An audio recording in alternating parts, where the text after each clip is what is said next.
So for today's video, another advice, another kaalaman ang ibibigay natin sa inyo. Hindi na kayo, syempre ready na rin ako. At habang naghihilot pa ako dito na kating lamig sa katawan nito guys, so masarap siyang inamin, kaya ipahid sa ating katawan. Yan, 60 lang yata yun, 70 guys. So ito na nga guys, ito na pinaka-main topic natin. Di ba wala tayong gana kumain sa umaga, di timing siya nag-breakfast katulad ng pagkain ng rice.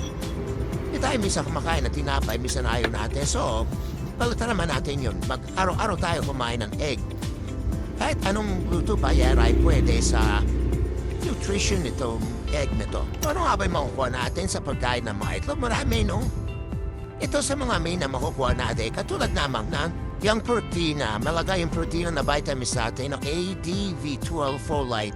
At alam ko, yung protina nito, di ba nakuha ito sa makal? Ang pangalawa ay ang lutein, zeaxanthin, na maganda naman sa kalusugan ng mata. So balaga, yung mata kasi siyempre kung wala namang mata na maganda, baka paga tayong mabulag o maga tayo at malabo yung mata natin. So nakakatulong din pala itong pagkain ng egg na to.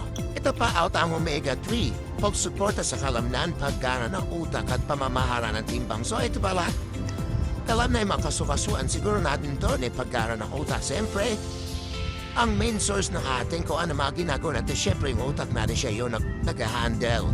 Gagawin natin kung ano yung mga desisyon natin, siyempre yung utak ang kailangan natin. So, at ang isa pa ay ang pamamahala ng timbang. So, hindi siya pwedeng hindi ka matataba dito, hindi ka insakto lang katawan mo.